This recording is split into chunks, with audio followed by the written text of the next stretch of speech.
तेच.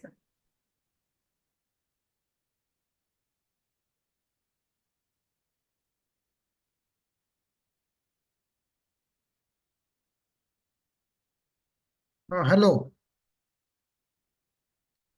आवाज हॅलो. येतोय माझा? हो सर. हो हो. हा. तर आपण रेरा कायदा सध्या समजून घेतो आहोत. त्याच्या अंतर्गत काल आपण रेराच्या कायद्याच्या व्याख्येप्रमाणे एजंट कोण आणि त्याची कर्तव्य आणि कामं काय, त्याच्या जबाबदाऱ्या काय, हे काल समजून घेतलेलं आहे. आता एजंट कोणासाठी काम करतो? तर एकीकडे तो प्रवर्तकासाठी काम करतो. प्रवर्तकाने म्हणजे प्रमोटरने डेव्हलप केलेले प्रोजेक्ट विकले जावेत यासाठी तो काम करतो, आणि दुसरीकडे तो अलॉटीसाठी म्हणजे कस्टमरसाठी काम करतो.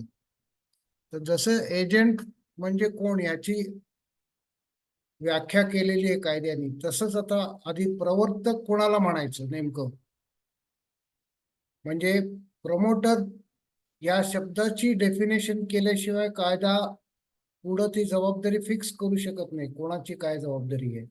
म्हणून सर्वात आधी आता आपण प्रवर्तक कोणा म्हणायचं हे आधी तुम्ही पाहिलंही असेल मागच्या काही सेशन मध्ये, पण आज एकदा थोडीशी त्याची उजळणी करूयात. तर कायद्याप्रमाणे प्रवर्तक कोणास म्हणायचे? तर जी व्यक्ती किंवा संस्था किंवा व्यावसायिक संस्था पुढीलपैकी कोणत्याही प्रकारे, त्याच्यात अ ब क तीन ड असे 4 5 6 प्रकार आहेत. कारण वेगवेगळ्या बॅनर खाली वेगवेगळ्या पद्धतीने लोक व्यवसाय करत असतात. व्यवसाय तोच असतो, घर दुकान ऑफिस गोडाऊन वगैरे किंवा इमारत बांधून विकणं, हाच व्यवसाय असतो. फक्त कायद्यातनं पळवाटा मिळण्यासाठी वेगवेगळ्या प्रकारे ते असा व्यवसाय करत असतात. म्हणून ते सगळे ह्या कायद्याअंतर्गत यावेत, त्या कायद्याच्या व्याप्तीमध्ये त्या सर्वांना आणण्यासाठी हे 5 6 प्रकारे त्यांची लिस्ट केलेली की या सर्वांना प्रवर्तक म्हटले जाईल या कायद्याप्रमाणे. तर ते असे कोण कोण लोक आहेत? तर जे विक्रीसाठी घर दुकान ऑफिस गोडाऊन किंवा तत्सम इमारत बांधत असतील, किंवा विक्रीसाठी स्वतंत्र इमारत अपार्टमेंट असलेली इमारत बांधत असेल, म्हणजे नुसती एक अख्खी स्वतंत्र इमारत जरी बांधली आणि अख्खी इमारतच्या इमारत विकली, किंवा त्याच्यात छोटे फ्लॅट बांधून विकली, किंवा आधी बांधलेली इमारत आहे त्याच्यात काही बदल करून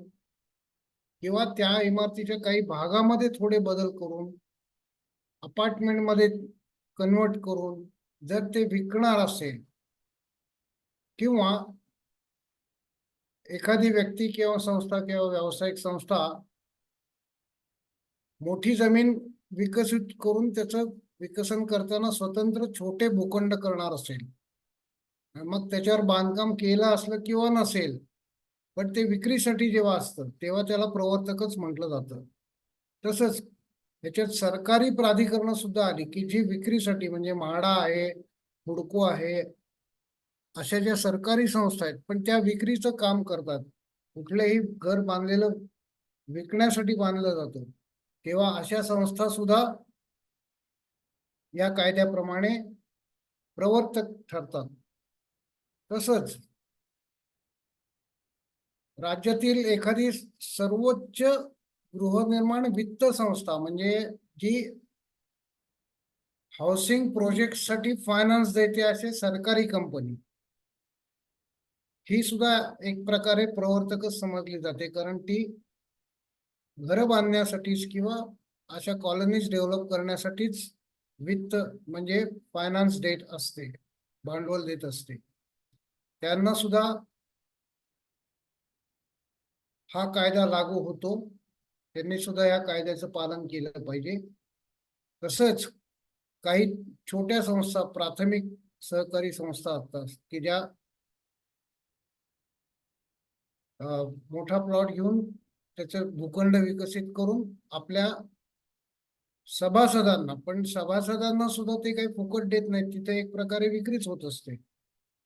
त्या प्लॉटची किंमत ती सोसायटी घेत असते, म्हणजे घेणारी व्यक्ती ही एक सहकारी संस्था असते, त्यामुळे ती सुद्धा विक्रीसाठीच हा व्यवसाय करते, असं व्यवसाय म्हणून नाही, पण विक्रीसाठी जेव्हा त्याच्यात विक्री हा भाग येतो तेव्हा त्यांनाही प्रवर्तक म्हटलं जातं.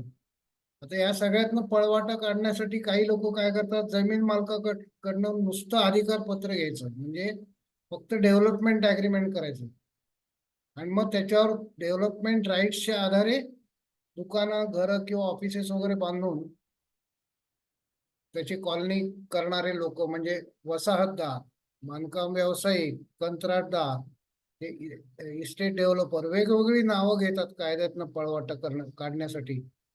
ही सर्व नावांसकट अशा सर्व व्यक्ती ज्या विक्रीसाठी हाऊसिंगच्या आणि कॉलनीज डेव्हलपमेंटच्या व्यवसायात आहेत, त्यांना सर्वांना या कायद्याप्रमाणे प्रमोटर म्हणून ठरवलेला आहे.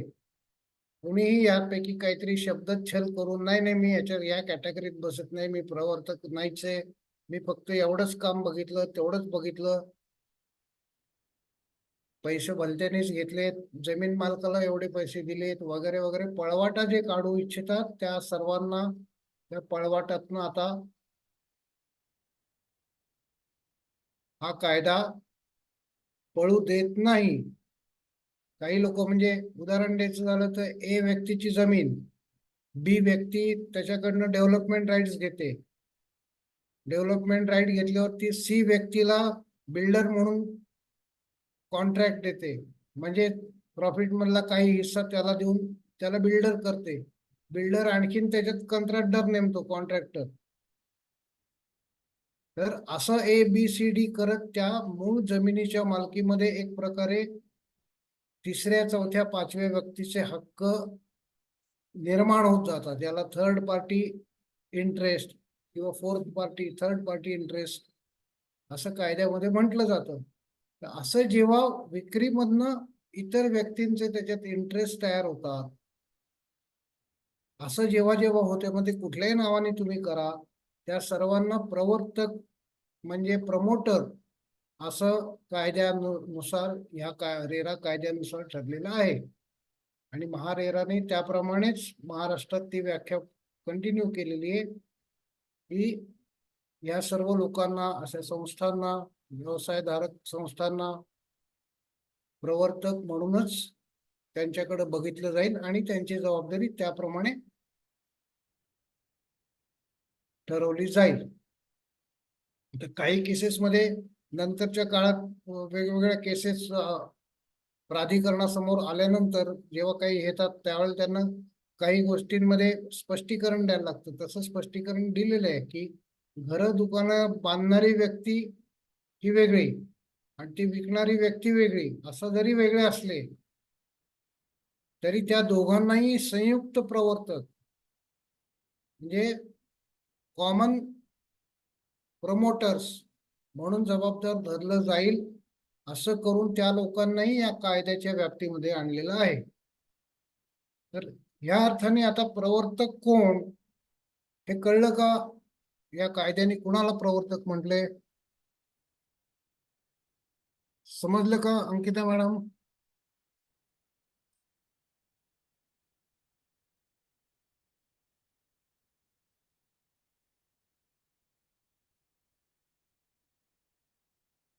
पुढे जायचं का? समजलं का? काही शंका आहे का मॅडम? हा सर. हा, माझा आवाज त्यांना पोचत नाहीये का अंकिता मॅडम ना? येतो सर. हा, मग काही इथपर्यंत कळलंय का आता बोललो ते सगळं? हो सर, हो सर, समजलं सर. हा, म्हणजे काहीतरी नावाने कायद्यातनं पळवाट करून नाही, मी नव्हेच असं म्हणून जबाबदारी टाळून पळून जाता येऊ नये म्हणून इतक्या सगळ्या डिटेलमध्ये आधी व्याख्या करायला लागते कायद्याला. हा, तर आता प्रवर्तक कोण ठरलं, पण तो म्हणतो मी जे विकलं ती रिअल इस्टेट नाहीच आहे असं म्हणून तिथं पळवाटा काढायला बघतात. म्हणून मग रिअल इस्टेट कुणाला म्हणायचं, त्याच्यासाठी त्याची पण व्याख्या या कायद्यानुसार केलेली आहे. तर कोणत्या प्रकल्पाला रिअल इस्टेट प्रकल्प म्हणायचं? तर एक किंवा अनेक अपार्टमेंट असलेल्या एक किंवा अनेक इमारती, म्हणजे एकाच इमारतीत मी पण राहतोय आणि माझ्या शेजारचं एक मी अपार्टमेंट मध्ये कन्वर्ट केलं. हे झालं एका इमारतीतलं उदाहरण. किंवा मी त्याच इमारतीत आणखीन 4 फ्लॅट विकसित केले. एक किंवा अनेक अपार्टमेंट असलेली एकच इमारत, किंवा अशा अनेक इमारती, किंवा अशी जुनी इमारत किंवा तिचा भाग बदलून अपार्टमेंट मध्ये कन्वर्ट करणं, जमीन विकसित करून खंड त्याचे भूखंड करून ते विकणं, किंवा विकण्यासाठी असे जमिनीचे भाग विकसित करणं. त्या जमिनीमधली जे कॉमन एरियाज असतात, म्हणजे ओपन स्पेस असते, रस्ता असतो, इतर सुख सुविधांसाठी म्हणजे जसं क्लब हाऊस, स्विमिंग पूल साठी काही जमीन ठेवलेली असते. तर अशा कॉमन अम्युनिटीज साठी ठेवलेले सामायिक क्षेत्र भविष्यातल्या काही सुधारणा करण्यासाठी व मुलांसाठी प्लेग्राऊंड करायचे म्हणून काही जागा ठेवली आहे, किंवा गॅस बँक तयार करायची तिथं म्हणून काही जागा ठेवली. अशा कॉमन अम्युनिटीज साठी, भविष्यातल्या सुधारणा करण्यासाठी. तसंच काही पूरक सेवा असतात, जसं की मोठी कॉलनी असेल तर त्यांची स्वतःची एक कचरा जमा करण्याची जागा, कचरा पेटी करायला लागते, त्याच्यासाठी जागा सोडायला लागते. किंवा मोठ्या कॉलनीमध्ये स्वतःचा ट्रान्सफॉर्मर घ्यायला लागतो, ट्रान्सफॉर्मरला जागा लागते. तर ह्या पूरक सुविधा ज्या असतात त्यासाठी जागा जी ठेवलेली असते, त्यावरच्याही हक्कांसकट एकत्रित सर्व पॅकेजला मिळून रिअल इस्टेट म्हणतात. म्हणजे त्यातला एकच फ्लॅट हा जसा एक रिअल इस्टेट आहे, तसंच त्या फ्लॅटचा वापर सुयोग्य होण्यासाठी त्याला आवश्यक त्या ज्या सेवा तयार केलेल्या आहेत, पूरक सेवा तयार केलेल्या आहेत, त्या असल्याशिवाय तो फ्लॅटचा वापर होऊ शकतो का नीट? नाही होऊ शकत. म्हणून त्याला पूरक कॉमन जी सामायिक क्षेत्र ठेवलेली आहेत, त्या सामायिक क्षेत्रांचा त्या त्या कारणासाठी वापर करण्याचा हक्क असणं, हा सुद्धा त्या रिअल इस्टेट मधलाच एक भाग असतो. तर ह्या सर्व एकत्रित पॅकेजला हे सगळं जे काय आठवडं बांधलेले त्या सगळ्याला मिळून रिअल इस्टेट म्हणतात. हे जर सगळं यातला एक किंवा अनेक फ्लॅट किंवा सर्व फ्लॅट विक्रीसाठी असतील, विकणार असतील, आणि त्याच्याबरोबर मग हे कॉमन अम्युनिटीज आपोआपच त्याला मिळणार असतील, त्या विक्रीच्या किमतीच्या आतच त्याची किंमत धरलेली आहे तिच्या पोटात, तर अशा प्रकल्पाला रिअल इस्टेट असं म्हणतात. आता इथपर्यंतच्या सगळ्या आतापर्यंतच्या व्याख्यांमध्ये सगळ्यात महत्वाचा शब्द आहे विक्रीसाठी. म्हणजे विक्रीसाठी जो बांधकाम करतो तो प्रमोटर झाला, आणि जो फक्त स्वतःसाठी आपल्या फॅमिलीसाठी करतो, जॉईंट फॅमिली असेल म्हणून मोठं घर लागत असेल तेव्हा मोठं वाढवत नेतो, पण ते विक्रीसाठी नसतं, तेव्हा त्याला रिअल इस्टेट म्हणत नाहीत. म्हणजे तो फ्लॅट सारखाच फ्लॅट, पण तो विक्रीसाठी नाहीये, तेव्हा मात्र त्याला रिअल इस्टेट म्हटले जात नाही, कारण त्याच्यात पैशाचा व्यवहार होत नाही कुठं, खरेदी विक्री होत नाही. म्हणून स्वतःसाठी बांधलेल्या घरांना किंवा दुकानाला किंवा तत्सम स्ट्रक्चरना रिअल इस्टेट हे ह्या कायद्याप्रमाणे म्हटलं जात नाही. ती इस्टेट असतेच ती, पण ह्या कायद्याप्रमाणे त्याला रिअल इस्टेट म्हणत नाहीत. आता ह्याच्यातही काही काही पळवाटा शोधल्यानंतर पुढचं स्पष्टीकरण द्यायला लागलेले आहे प्राधिकरणातर्फे, की अपार्टमेंट किंवा इमारत या शब्दांचा इथे अर्थ फक्त निवासी प्रकल्पातलं अपार्टमेंट किंवा इमारत अशा अर्थाने घेतलेला नाहीये.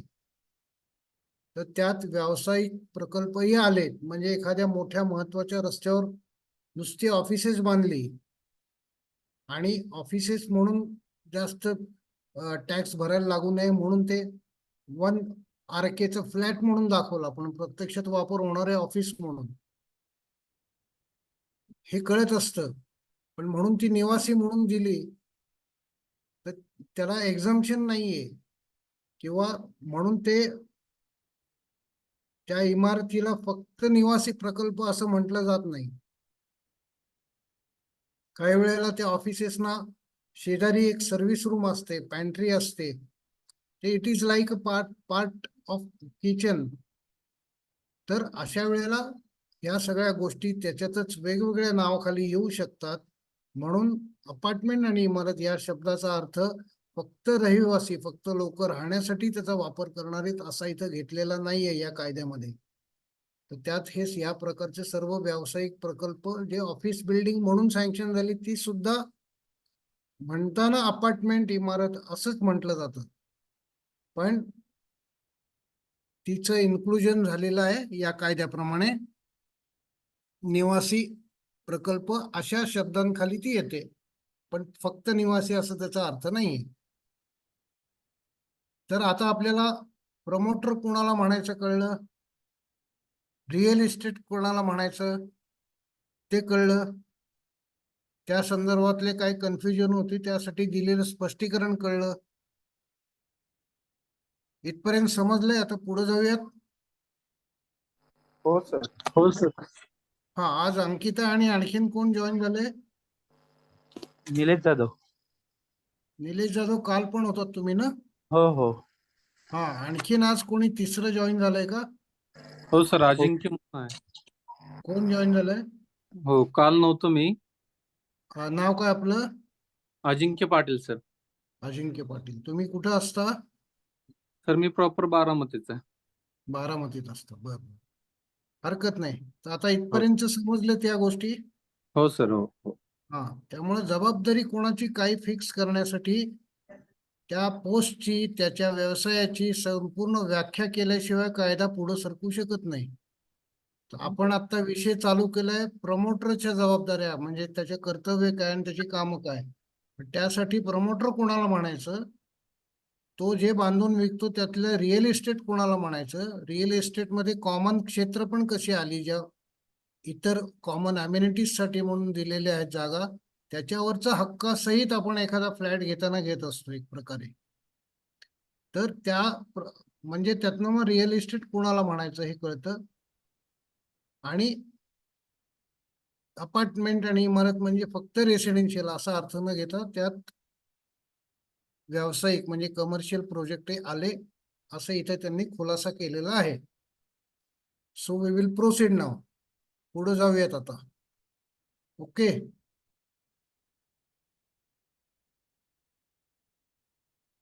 आता ह्या कायद्याचा मुख्य हेतू जो आहे की त्या कायद्याच्या प्रिॲम्बल मध्ये सुरुवातीलाच त्यांनी सांगितलेले की all the concern stakeholders. Stakeholders म्हणजे ज्याचे ज्याचे त्याच्यामध्ये काही ना काहीतरी हितसंबंध आहेत असे सर्व लोक, म्हणजे त्याच्यात प्रवर्तक, एजंट आणि ग्राहक हे मुख्यतः आले. या सर्वांना उत्तरदायी म्हणजे अकाउंटेबल असं ह्या कायद्याप्रमाणे समजलेलं गेलेलं आहे. कारण ते अकाउंटेबल असल्याशिवाय त्यांची हे तू का नाही केलंस असं विचारता येत नाही. त्याची म्हणजे त्यांनी जबाबदारी पाळली नाहीये हे फिक्स करता येत नाही, पिन पॉइंट करता येत नाही. म्हणून त्यांना सर्वांना, या तिघांनाही अकाउंटेबल म्हणजे ग्राहकालाही अकाउंटेबल समजलेलं आहे. ते आपण पुढच्या 1-2 सेशन मध्ये शिकणार आहोत की ग्राहक कसा काय अकाउंटेबल असू शकेल. तोच म्हणते माझी फसवणूक होते, मग त्याला कशा काय जबाबदाऱ्या असतात, तर त्याच्याही जबाबदाऱ्या असतात. कारण हा व्यवहार असतो, व्यवहारात एकतर्फी एकाची जबाबदारी फक्त ठरवली, दुसऱ्या समोरच्याची ठरवली नाही असं करता येत नाही. म्हणून या सर्वांना या कायद्याने उत्तरदायी म्हणजे अकाउंटेबल समजलेलं आहे. आणि मग ते अकाउंटेबल आहेत म्हणून त्या सर्वांच्या जबाबदाऱ्या या कायद्याने ठरवून दिलेल्या आहेत. आता त्यापैकी जो पहिला आहे प्रवर्तक म्हणजे प्रमोटर, त्याची जबाबदारी म्हणजे त्याची कर्तव्य काय आणि कामं काय हे आता आपल्याला बघायचे स्टेप बाय स्टेप. तर प्रवर्तकाचीच मुख्य जबाबदारी असल्यामुळं त्याच्या कर्तव्यांची आणि कामांची लिस्ट बरीच मोठी आहे. ती आज एका ह्याच्यात बहुधा संपणार नाहीच आहे. त्याचाच एक पार्ट आपल्याला पुढच्या लेक्चरमध्ये कंटिन्यू करायला लागणार आहे. पण मग रेरा कायद्यामध्ये प्रवर्तकाच्या जबाबदाऱ्या कुठल्या कलमांमध्ये त्यांनी मेन्शन केलेले आहेत, उल्लेख केलेले आहेत. तर रेरा कायद्यातील क्रमांक 11, 12, 13, 14, 15, 17 आणि 18 या कलमांमध्ये प्रमोटरची कामं आणि जबाबदाऱ्या ठरवून दिलेल्या आहेत. आता ती नेमकी काय काय कामं आहेत ते आपल्याला आता बघायचं आहे.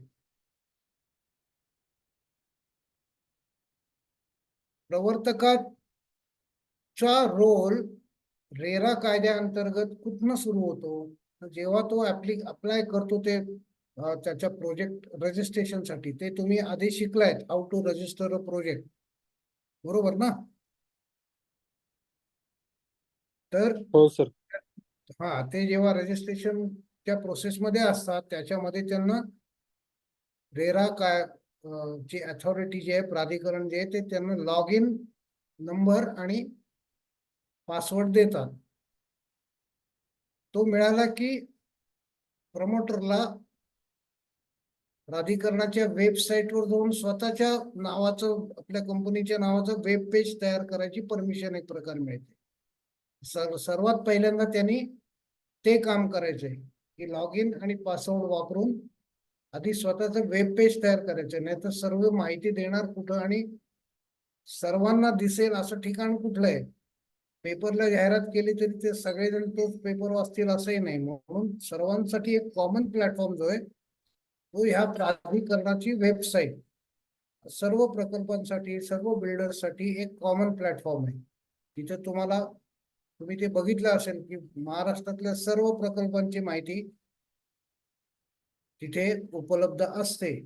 सो ते एक it is a public domain असं म्हणतात त्याला, म्हणजे सार्वजनिक स्थळ आहे ते की जिथं त्या प्रमोटरनी आपल्या प्रकल्पाची माहिती देणं अपेक्षित आहे. मग त्यातलं तो एक पान उघडतो की जे पान आता त्याच्या नावाने त्यांनी तयार करायचंय, आणि मग तिथे आपल्या प्रकल्पाची जे नोंद झालेली आहे त्याचा जो प्रकल्प नोंदीसाठी त्याने अर्ज दिलेला आहे आणि त्याला नंबरही मिळालेला असेल, त्या सहित त्यांनी सर्व त्या वेब पेज वरती त्या प्रकल्पाची माहिती देणं, आणि म्हणजे ती सार्वजनिक झाली. या शब्दाला इथं महत्व आहे.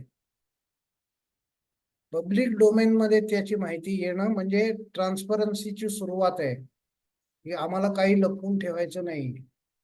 आम्ही पब्लिकली हे सांगतोय, आम्ही असे घर बांधणार आहोत, त्याच्यात असे स्पेसिफिकेशन असणार आहेत, त्याला इतके काळ लागणार आहे, आणि साधारणतः या तारखेच्या दरम्यान इतक्या 2 वर्षांनी 3 वर्षांनी याचा प्रत्यक्ष ताबा तुम्हाला मिळणार आहे. ही सर्व माहिती सार्वजनिक ठिकाणी येणं, पब्लिक डोमेन मध्ये येणं, यालाही कायद्याने तेवढंच महत्व आहे. म्हणून त्याचं वेब पेज त्यांनी तयार करणं ही त्याची पहिली स्टेप आहे. कामाची सुरुवात तिथनं आहे. ओके, रिस्पॉन्स का येत नाही समोरून? मुलांपैकी कोणी बोलत नाहीये. बरं, पुढे जायचं. हो सर. हा, आता ते वेब पेज त्याने एकदा ओपन केलं स्वतःच की त्याच्यावर काय काय माहिती द्यायची हे आपण पुढच्या स्लाइड मध्ये बघतोय. दिसतीये स्लाइड व्यवस्थित? हो. हो. वेब पेज वर त्यांनी हे पुढचे जे 7-8 आयटम दिलेत ही माहिती द्यायची. प्राधिकरणाने म्हणजे रेरा अथॉरिटीने जी तुम्हाला सँक्शन दिले किंवा रजिस्ट्रेशन नंबर दिले, रजिस्ट्रेशन तुमचं मंजूर केलंय, त्याचे सर्व डिटेल्स त्या पेजवर दिसले पाहिजेत. त्या प्रकल्पात एकूण किती फ्लॅट्स, दुकानं किंवा ऑफिसेस जे काय विक्रीसाठी असेल किंवा प्लॉट डेव्हलपमेंटचे ती असेल साईट, तर भूखंडांचे एकूण प्रकार किती, म्हणजे फ्लॅट्सचे पण प्रकार किती, 1 BHK 2 BHK वॉटर, दुकानांचे प्रकार किती, मोठं दुकान, शोरूम वगैरे, असे त्याचे प्रकार आणि त्याची एकूण संख्या हे क्लिअरली त्या वेब पेज वरती मेन्शन पाहिजे.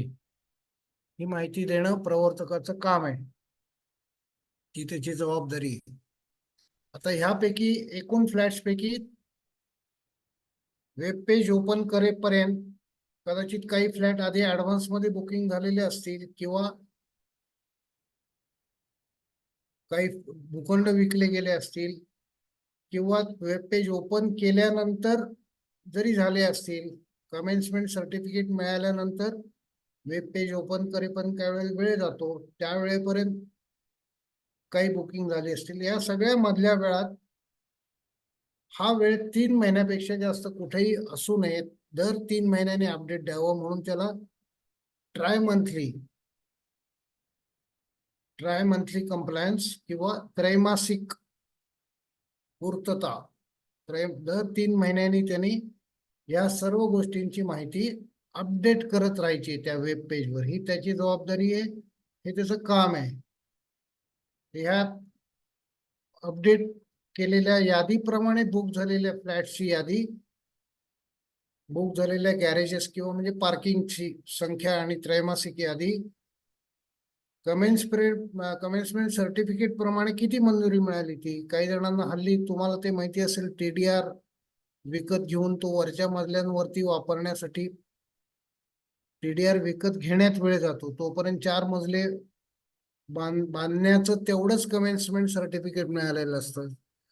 मग त्यानंतर TDR मंजूर होतो आणि मग वरती तो लोड करून पुन्हा नवीन मंजुरी घेऊन पुन्हा नवीन कमेन्समेंट प्रमाणे पुढं काम होणार असतं. पण मग पहिल्या कमेन्समेंट प्रमाणे किती मंजुरी मिळाली ती, आणि तुमचा अपेक्षित जे प्रोजेक्ट एकूण होणार आहे त्याच्यापैकी बाकी आता मंजुरीची काय काय बाकी आहे त्याची पण दर 3 महिन्यांनी त्रैमासिक माहिती यादी ही या वेब पेजवर दिसली पाहिजे. या व्यतिरिक्त त्या प्रोजेक्टमध्ये तुम्ही सायमल्टेनियसली व इंटरनल रस्ता डेव्हलप करायला घेतला आहे किंवा पाण्याची टाकी बांधायला घेतली आहे, अशी जी कामं डायरेक्टली फ्लॅट किंवा डायरेक्टली इमारत ह्या याच्यात प्रोग्रेसमध्ये दाखवता येत नाहीत, अशी इतर काही अद्ययावत माहिती असेल त्या प्रकल्पाच्या स्थितीची, ती माहिती त्याच्यात दर 3 महिन्यांनी रिन्यू करायची आहे. या व्यतिरिक्त वेळोवेळी प्राधिकरणामध्ये इतर नियम बदलल्यामुळे प्राधिकरणाने जे काही नियम बदलले असले आणि तसं तुम्हाला कळवलेलं असतं, प्रमोटरला कळवलेलं असतं, आणि मग त्यांनी सांगितलेलं असतं की आता ह्या पुढे तुम्ही ही कागदपत्र नवीन अजून ती पण अपलोड करा. तर अशा यादीप्रमाणे दिलेली माहितीची कागदपत्र ती पण अपलोड करायची असतात. आता पुढचा मुद्दा आहे प्रकल्पाची आर्थिक आणि भौतिक स्थिती. भौतिक स्थितीबद्दल आपण म्हटलं की त्याच्याशी मुख्य इमारतीशी अलाइड ज्या सर्व्हिसेस आहेत, जसं अंडरग्राऊंड वॉटर टँक आहे किंवा कंपाऊंड वॉल एका बाजूने बांधायला घेतली किंवा मेन गेट बांधायला घेतले किंवा इंटरनल रोड, ही त्याची भौगोलिक स्थितीची माहिती झाली. पण या सर्वांबरोबर जे बुकिंग झालंय त्यातनं आलेले पैसे किती, त्यातनं रेराने निर्धारित केलेल्या खात्यावर किती पैसे भरले गेले, उरलेले 30% बिल्डरने तिथनं कधी कधी ट्रान्सफर केले, ही सर्व आर्थिक माहिती, फायनान्शियल स्टेटस त्या प्रोजेक्टचं, ही माहिती CA ने सर्टिफाय करून द्यायची असते. आणि भौतिक स्थिती काय आहे, आता इमारत ह्या इतक्या स्टेजला आली आहे, 4थ्या स्लॅब लेवलला आली आहे, किंवा पाण्याची टाकी जमीन लेवल पर्यंत बांधून झाली आहे, अंडरग्राऊंड टँक आता त्याचे टॉपची स्लॅब चालू आहे. हे फिजिकल जे काम होतं इंजिनिअरिंग काम, त्याचं सर्टिफिकेट इंजिनियर देतो, ते अपलोड करायचं असतं. तर ह्या दोन CAचं सर्टिफिकेट आणि इंजिनिअरच्या सर्टिफिकेट मधनं त्या प्रोजेक्टची फायनान्शियल स्टेटस आज काय आहे, किती टक्के फ्लॅट बुक झालेत, किती टक्के अजून विकायचे बाकी आहेत, आणि त्याच्या अनुषंगिक त्या प्रमाणात काम झालंय की नाही, कामाची प्रोग्रेस झाली किंवा नाही, हे इंजिनिअरच्या सर्टिफिकेटवरनं कळत असतं. म्हणून ही 2 सर्टिफिकेट त्याच्याबरोबर अपलोड होणं महत्वाचं असतं. किंवा त्यांनी सर्टिफाय केलेली माहिती, समजा त्यांच्या सर्टिफिकेटच्या फॉर्मॅटच्या बाहेर काही वेगळं डेव्हलपमेंट झाली असेल तर ती त्यांनी वेगळ्या लेटरद्वारे इथे दाखवून द्यायची आहे या वेब पेजवर. आणि प्रकल्पातील इतर काही अद्ययावत माहिती असेल किंवा काही झाडं लावण्यासाठी आम्ही जागा रिझर्व करू इच्छितो, काही बागेसाठी करू इच्छितो, असे काही छोटे मोठे बदल, व ओपन स्पेस आधी इकडं होती पण तिथं आता ते प्रॅक्टिकली ऍक्सेसिबल राहत नाही, त्याच्याऐवजी ती ओपन स्पेस इकडं सरकवायचा विचार आहे, असं जर काही त्याला अजून माहिती द्यायची असेल बिल्डरला, चेंजेसची प्राथमिक माहिती, त्याला त्याची परवानगी बुकिंग झालेल्या लोकांपैकी मिनिमम 70% का 60%, 2/3 लोकांनी परवानगी दिल्याशिवाय बदल करता येत नाहीत. पण त्याला ही जर सुरुवात करायची असेल, बदल मला करू इच्छितो, तर ते अशी काही असलीच माहिती तर ती इतर माहितीमध्ये त्यांनी अपडेट करायची आहे. इथपर्यंत समजली त्याची कामं, जबाबदाऱ्या? हो सर. हो सर. पुढे जाऊयात. हो सर.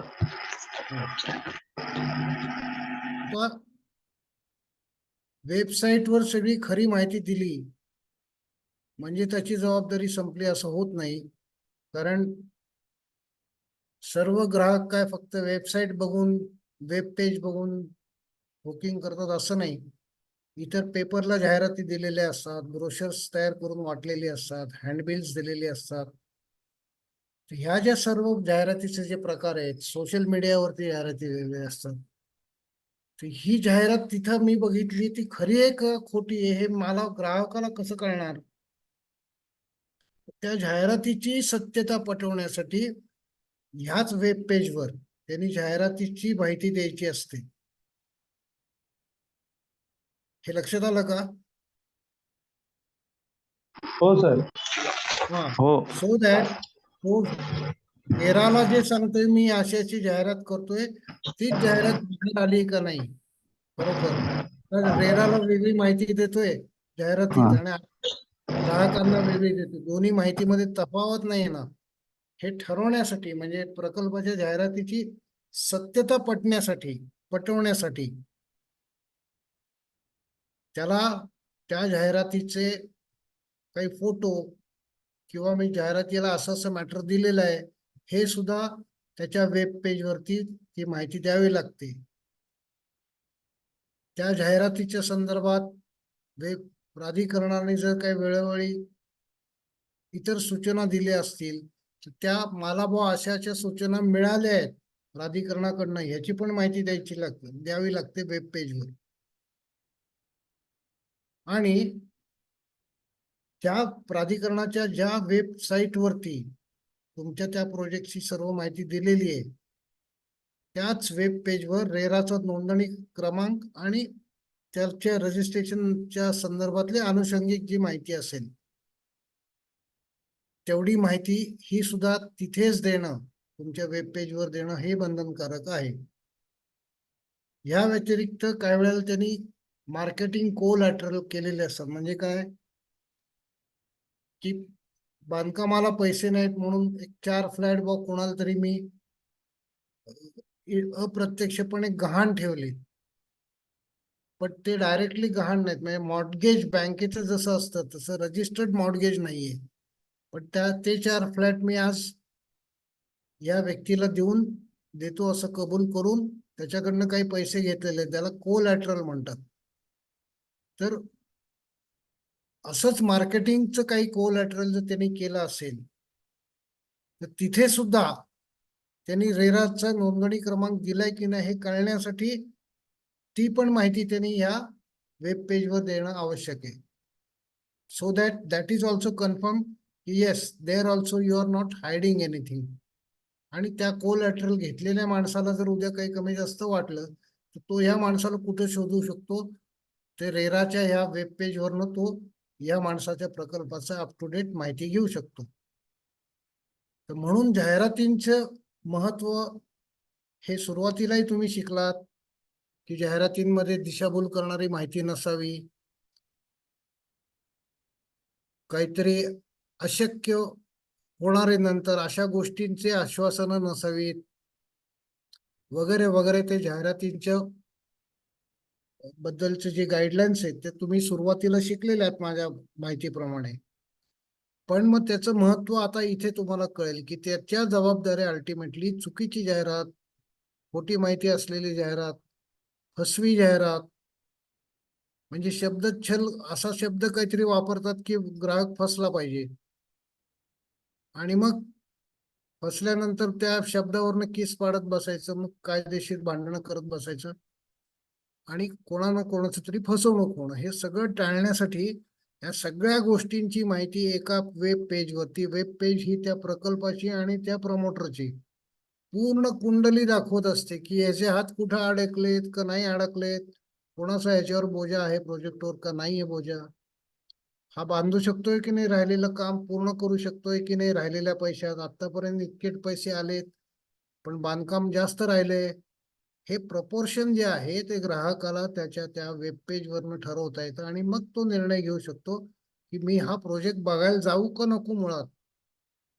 मग जेव्हा तो वाटतं की ओके, आलेल्या पैशाने एवढं साधारण त्या प्रपोर्शन मध्ये काम झालेलं आहे असं त्यांचं इंजिनियर पण सांगतोय, चार्टर्ड अकाउंटंट पण सांगतोय, म्हणजे या प्रोजेक्ट मध्ये आपण जाऊन काही आपल्याला आवश्यक असलेला फ्लॅट बघायला तरी काही हरकत नाही, मग पुढची माहिती पुढे घेऊ. पण हा पहिली विश्वासार्हता या वेब पेजवरनं तयार होते आणि त्याच्यामध्येच तुमची जाहिराती, तुमची कोलॅटरल सिक्युरिटी याची पण माहिती आणि त्याची सत्यता, जाहिरात पण खरी दिली का खोटी दिली ह्याची सत्यता तिथं कन्फर्म होते. म्हणून जाहिरातींना अतिशय महत्व आहे आणि ते जर पाळलं गेलं नाही तर काय होतं पुढं, ते पुढच्या स्लाइड मध्ये आपण बघायचंय. म्हणून याचं टायटल दिले मधलं सब टायटल जाहिरातीमधल्या माहितीचे कायदेशीर आणि आर्थिक महत्व. आता एखाद्या व्यक्तीने समजा जाहिरातीतील माहितीच्या भरोश्यावर किंवा अरे जाहिरातीत लिहिले म्हणजे असेल, तो असं असं म्हणतोय अमुक अमुक टाईल लावणार आहे म्हणजे असणार आहे, मग तो टायलिंगची वेळ तेव्हा तो त्या टाईल लावेल. त्यांनी नाही का त्या सॅम्पल फ्लॅट मध्ये पण अशाच टाईल लावल्यात. ह्या भरोश्यावर जर त्यांनी जाऊन काही टोकन अमाऊंट भरली बिल्डरकडं किंवा काही रक्कम डिपॉझिट म्हणून दिली, कारण एखाद्या वेळा रजिस्ट्रेशन झालं नसेल तर बिल्डर ती रक्कम घेऊ शकत नाही फ्लॅटच्या अगेन्स्ट, मग अशा वेळेला ते डिपॉझिट म्हणून घेतात. किंवा आमचा एक आता दिवसात रजिस्ट्रेशन नंबर येणार आहे, तिथपर्यंत आम्ही हे डिपॉझिट म्हणून घेतो आणि मग तुमच्या फ्लॅटच्या अगेन्स्ट आम्ही ते फ्लॅटचं बुकिंग म्हणून कन्वर्ट करतो. गिराईक पळून दुसरीकडे जाऊ नये ही पण बिल्डरला खात्री हवी असते, गिराईकाला यार मी फ्लॅट बुक केलाय अशी थोडीशी खात्री इनडायरेक्टली त्यातनं मिळत असते, म्हणून तर डिपॉझिट म्हणून त्याला अनामत म्हटलंय.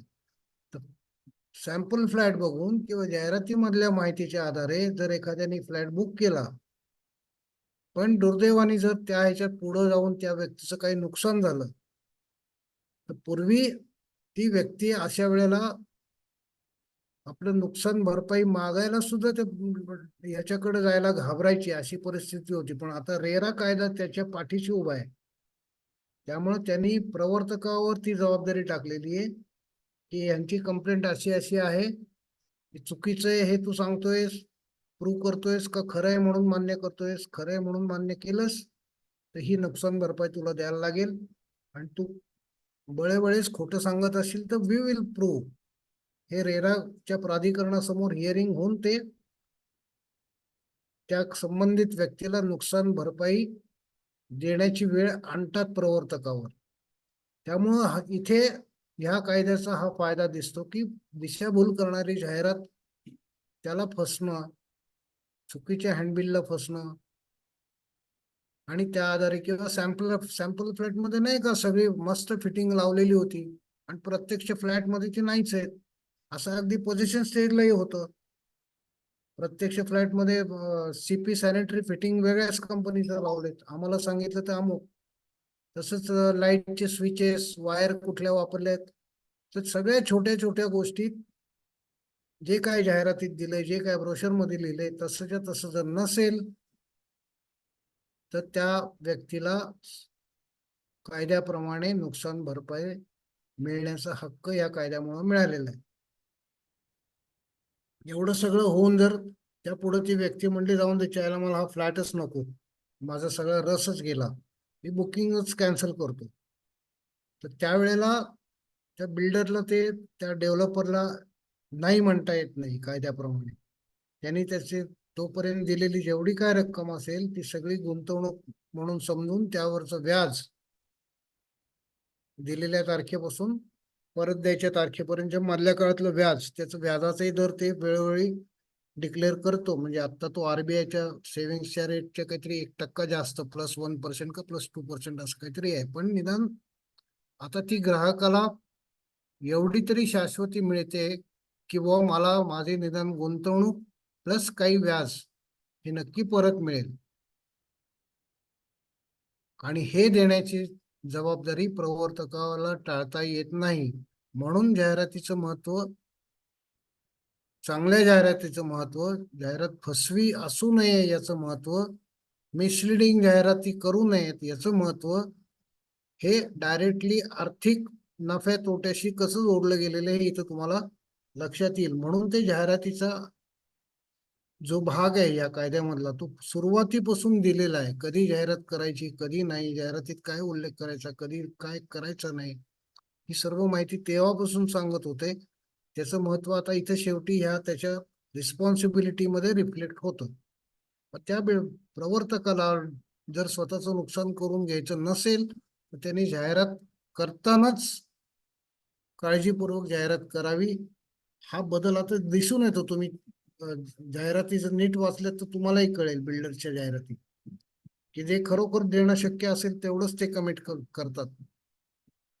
नाही तर पूर्वी काय करायचे, ब्रोशर काढायचे, त्याच्यात चकाचक काय काय सगळी भारी स्पेसिफिकेशन लिहायचे आणि खाली बारीक टीप लिहिलेली असायची की ह्या ब्रोशर मध्ये लिहिलेल्या सर्व गोष्टी प्रवर्तकावर बंधनकारक नाहीत. छोट्या अक्षरात खाली बारीक टीप असायची पूर्वी. आता माणूस ते पहिल्यांदा चकाचक ब्रोशर बघून भाळून गेलेला असतो, त्याच्या लक्षात ती टीप आधी यायची नाही. मग जेव्हा ते पोझिशनच्या स्टेजला गेल्यानंतर कळलं की अरे स्विचेस वेगळ्याच कंपनीची लावली आहेत, सीपी सॅनिटरी फिटिंग वेगळंच आहे, सांगितलं तर एक केलं एक, तर तेव्हा तो जर त्याच्याकडे डेव्हलपरकडे गेला पळत, ग्राहक कस्टमर जर गेला, ते म्हणायचे ते बघा त्या ब्रोशर मध्ये खाली काय लिहिलंय ते तुम्ही वाचलं नाहीत का? मग ती काय आमची चूक नाही, आम्ही तो क्लिअर कट लिहिलेलं होतं त्याच्यात. तर ह्या सगळ्या ज्या पळवाटा होत्या पूर्वी त्या आता ह्या कायद्यामुळं कुठल्याही पळवाटा शक्यतो बिल्डर्सना, डेव्हलपर्सना, प्रमोटर्सना पळवाटांच्या आधारे लपून नुकसान भरपाई देण्याचं किंवा व्याजासहित रक्कम परत देण्याचं टाळता येत नाही. म्हणून त्या जाहिरातींचं महत्व आहे. आता एक फ्लॅट मला सांगताना सांगितलं तुम्हाला 501 नंबर फ्लॅट दिलाय आणि तो नंबर त्यांनी नंतर जिथनं 501 5व्या मजल्यावरचा 1 नंबर फ्लॅट सुरू करायचा त्याच्याऐवजी तो एक घर पुढं सरकवला, म्हणजे 502 ला त्यांनी आता नंतर 501 केला. असे झालेले आहेत केसेस, माझ्या पाहण्यात आहेत.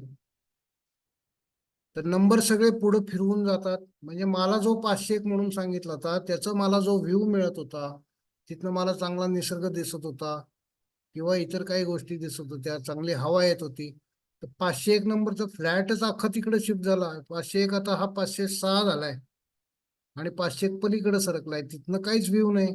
त्याच्या पलीकडे शेजारी दुसरी टॉवर बिल्डिंग उभी आहे, तिकडनं हवाच येत नाही.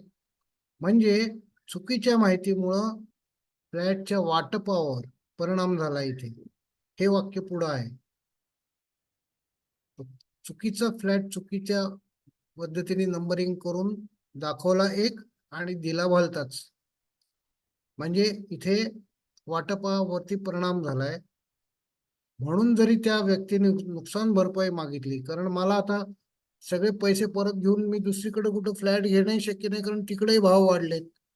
मी आता तुमच्याकडेच हा फ्लॅट जो दिलाय तो घेण्याशिवाय मला पर्याय नाही, पण माझं नुकसान द्या.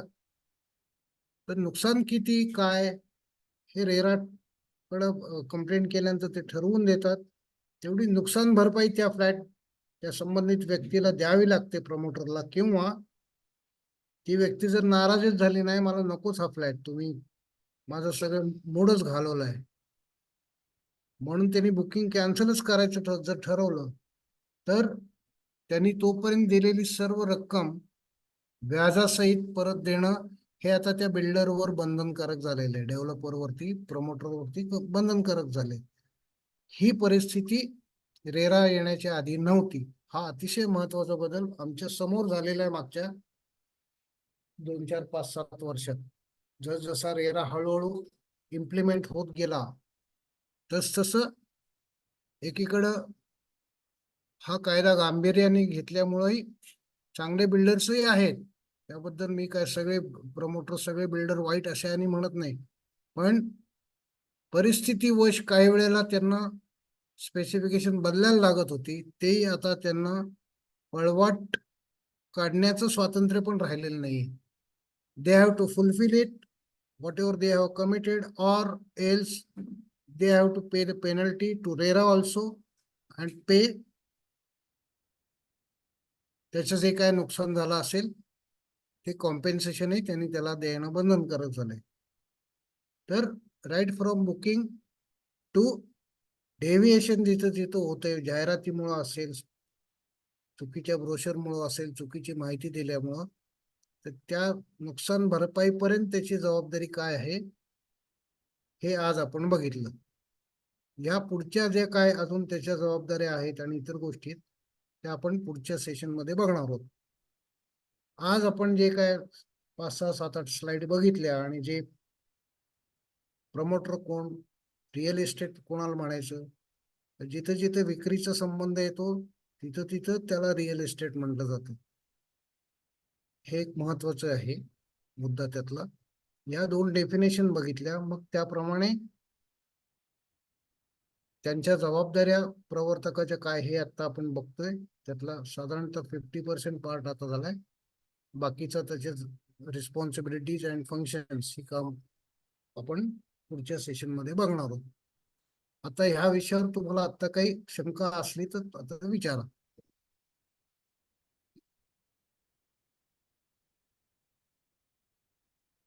Any doubts?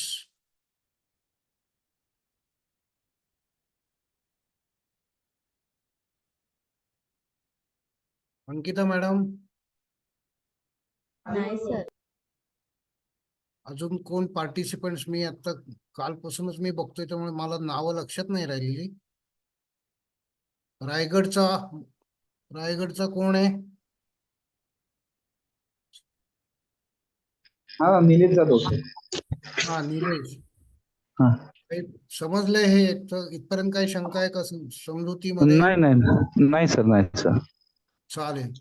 मग आता उद्याच्या सेशनच्या त्या पार्ट मध्ये आपण त्याच्या राहिलेल्या प्रमोटरच्या राहिलेल्या रिस्पॉन्सिबिलिटीज आणि त्यांनी काय काय कुठल्या वेळेला काय कंप्लायन्स करायचं ती त्याची काम हे आपण बघू. तो बांधकाम तर करतच असतो, पण ह्या कंप्लायन्सच्या जबाबदाऱ्या तो पूर्वी हे कसले कागद पाळता, नुसतं कागदाला कागद कुठं काय असं म्हणून सगळं उडवून लावायचे. ते आता त्यांना उडवून लावायला चान्सच ठेवलेला नाही. सर मला हा सर मला एक प्रश्न असा विचारायचं होतं की आता हा जसं मगाशी म्हटलात ना तुम्ही की टाइल्स वगैरे लावणं, म्हणजे आता एखाद्या बिल्डरनी कमिटमेंट केली असेल की बाबा ह्या रेटची किंवा ह्या क्वालिटीची मी टाइल्स लावणार आहे किंवा ह्या क्वालिटीचं मी प्लंबिंग वापरणार आहे, इलेक्ट्रिक फिटिंग ह्या कंपनीची मी वापरणार आहे, आणि लोक ते सगळे क्वालिटी वाईज वगैरे सगळं बघून फ्लॅट किंवा गाळे खरेदी करतात. पण ह्याच्यात त्या इस्टेट एजंटचा काय रोल राहणार? कारण कसं आहे सर, तो काय पूर्ण वेळ चेक न करत बसणार ना. बरोबर आहे ना. आपण इस्टेट एजंटनी निदान जेव्हा त्याच्या लक्षात येईल की बुवा हा काहीतरी डेव्हिएशन होत आहे, ठरल्यापेक्षा हा काहीतरी वेगळं देतोय, ते त्यांनी जसं ग्राहकाला सांगणं अपेक्षित आहे तसंच रेरा कायद्यालाही कळवणं अपेक्षित आहे. परस्पर यांनी हे बदललं तर ती डायरेक्टली रिस्पॉन्सिबिलिटी एजंटची नाहीये, मान्य आहे. हा. डायरेक्टली ती पहिली रिस्पॉन्सिबिलिटी म्हणून त्या केसमध्ये इस्टेट एजंट काही नुकसान भरपाई द्यायला लायबल नाहीये. अशा हा. केसमध्ये हा. स्पेसिफिकेशन बदलली तर estate agent cannot be held as responsible person. हा. पण कारण का त्याला माहिती असून त्यांनी समजा प्रमोटरनी परस्पर स्पेसिफिकेशन बदलली आणि नवीन स्पेसिफिकेशनची नवीन ब्रोशर काढली आणि ती काही एजंटला मिळाली, तर एजंटनी जर बारकाव्यानेच बघितलं नाही की अरे तेव्हाची स्पेसिफिकेशन आधीची वेगळी होती आता वेगळी आहे, हे त्याच्या लक्षात नाही आलं समजा. पण मला कायदा माहित नाही, रस्त्यावर गाडी डावीकडनं चालवायची असते हे मला माहित नाही, ही कायदाच म्हणतो ही पळवाटच नाहीये. कायदा माहित नसणं हाही गुन्हा आहे एक प्रकारे. तुम्ही टू व्हीलर किंवा कुठल्याही गाडी सायकल चालवायला घेता तेव्हा तुम्हाला रस्त्यावरचे नियम माहिती असणं गरजेचं आहे. तर कायदा माहिती नाही, दिस कॅनॉट बी अन एक्सक्यूज. तसंच ह्या केसमध्ये यांनी जरी परस्पर स्पेसिफिकेशन बदलली तरी ती पहिली जबाबदारी प्रमोटरची आहे. पण त्यांनी ब्रोशरही बदललं नाही, त्यांनी ब्रोशरवर तसंच जुनच ठेवलंय आणि फिजिकली मात्र काम वेगळं केलंय. त्यामुळे ते एजंटलाही कळलं नाहीये. तो काय जाऊन ते बारकाव्याने ते जाऊन त्यांनी स्पेसिफिकेशन चेक करत बसणं हे त्याचं काम नाहीये. पण सहज लक्षात आलं की त्याप्रमाणे काम होतंय का नाही, आणि ते सहज तो मध्ये त्यांनी व्हिजिट करून बघितलं, अरे आपला कस्टमर आता येणार व्हिजिटला, त्याचं फ्लॅटचं टायलिंग कुठपर्यंत आले बघायला जावं. म्हणून तो गेला आणि जर तेव्हा लक्षात आलं तर तेव्हा he should not hide it. तेव्हा त्यांनी ते ओपनली सगळ्यांना सांगणं हे त्याचं काम आहे. ही जबाबदारी नैतिक, त्यालाच काल आपण शिकलो की प्रोफेशनल एथिक्स पाळून त्यांनी ते, मग माझं कमिशन बुडेल राव, कशाला खरं सांगा जाऊन दे असं त्याला तर करून चालत नाही. Then he will be held responsible, partially का होईना, प्रपोर्शनेटली का होईना. पण माहिती लपवून ठेवणं ह्या कायद्यामध्ये सर्वात मोठा गुन्हा आहे एका अर्थाने. Once you start hiding something, you stop the transparency. आणि तोच इथं नकोय, अभिप्रेत नाही येतो या कायद्यामध्ये. आणि ती ट्रान्सपरन्सी सर्वांच्या व्यवहारात यावी, ती हळूहळू. कायदा म्हणजे काय असतं शेवटी, घरातल्या मोठ्या माणसाने आपल्याला छडी दाखवण्यासारखं असतं. दरवेळेला तो छडी काय मारतोच आपल्याला असं नाही, घरातली मोठी व्यक्ती. पण छडी दाखवल्याने आपल्याला आठवण होते, अरे हे असं नाही करायचं, हे चुकीचं आहे. तसं ह्या कायद्याचं जेवढं जेवढं डीप मध्ये लोकांना माहिती होत जाईल तसं ही रिस्पॉन्सिबिलिटीचा सेन्स वाढणं आणि फसवणूक कमी होत जाणं हा या कायद्याचा मुख्य उद्देश आहे.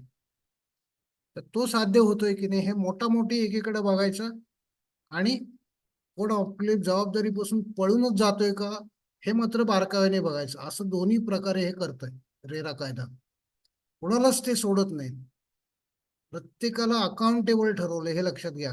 आता आपण सुरुवातीला ते वाक्य वाचलं, लक्षात आहे का? उत्तरदायी ठरवलंय प्रत्येकाला, प्रवर्तकाला, एजंटला. फक्त त्याच्या उत्तरदायित्वाच्या फ्रेम पण ठरवून दिल्या तरी इतक्या ह्या फ्रेम मध्ये हा जबाबदार, ह्या मोठ्या फ्रेम मध्ये हा जबाबदार, आणि ग्राहकाच्या सुद्धा फ्रेम मध्ये तो एकीकडे जबाबदार आहे काही गोष्टींना, ते आपण पुढे बघणार आहोत. तर प्रत्येकाला अकाउंटेबल केल्यामुळं, जसं घरात आपल्याला म्हणतात की अरे तू नुसतंच घरी राहतोयस का, लॉजिंगवर राहिल्यासारखं राहतोयस, जरा घरात कामाला मदत कर ना बाबा. आज आईला बरं वाटत नाही, जर ते दळण आणायचं राहिले, भाजी आणायची राहिली, फलाणं राहिले, जरा मदत कर. हे दिस इज अकाउंटेबिलिटी ना, because you are a member of the family. तसं इथे प्रत्येकाचं अकाउंटेबिलिटी ठरवण्याचा हा भाग आहे. आणि त्याप्रमाणे असं एक, आणि रेरा कायद्याच्या प्राधिकरणामध्ये सुद्धा किंवा अपिलेट बॉडीमध्ये सुद्धा एकतर्फी कधीच निर्णय घेत नाहीत. तू एजंट आहेस आणि मी ग्राहक, आणि मी तुझ्या विरुद्ध नुसती कंप्लेंट दिली म्हणून लगेच तुला जबाबदार केलं, किंवा व्हायस वर्सा. तू कंप्लेंट दिलीस की हा ग्राहक वेळेवर पैसेच देत नाहीये, एवढं काम झालं तरी तरी ते एकतर्फी निर्णय देत नाहीत. दुसरी बाजू, दोन्ही बाजूंना आपली बाजू मांडण्याचं पूर्ण मुदत आणि हक्क दिलेलं आहे या कायद्याने. त्यामुळे एकतर्फी निर्णय होत नाही, कोणावरही अनड्यू बोजा टाकला जात नाही, हे या कायद्यांमध्ये नक्की पाळलं जातं. पण दुसरीकडे लोकांना अकाउंटेबलही केलं जातं, उत्तरदायी केलं जातं, आपली जबाबदारी पाळायला शिकवलं जातं. हे हा महत्वाचा भाग आहे. पूर्वी सरसकट हे माझं कामच नाही ते म्हणून पळून जायचंय, वाटेल ते काम केलेलं असताना बिल्डर लोक, हे माझं कामच नाही, मी असं कधीच म्हटलं नाही, हे तो कागदच खोटा आहे, असं काय वाटेल ते उत्तर देऊन पळून जाऊ शकत होते. आता नाही तसं करताय, हा मुख्य फरक पडलेला आहे. Okay, are you satisfied? Yes sir.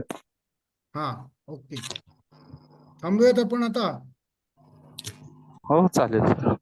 हा, ओके, गुड हो night. Sir. Good night. Thank you. Good night. Ankita madam, good night. Good night sir. Good night. Night.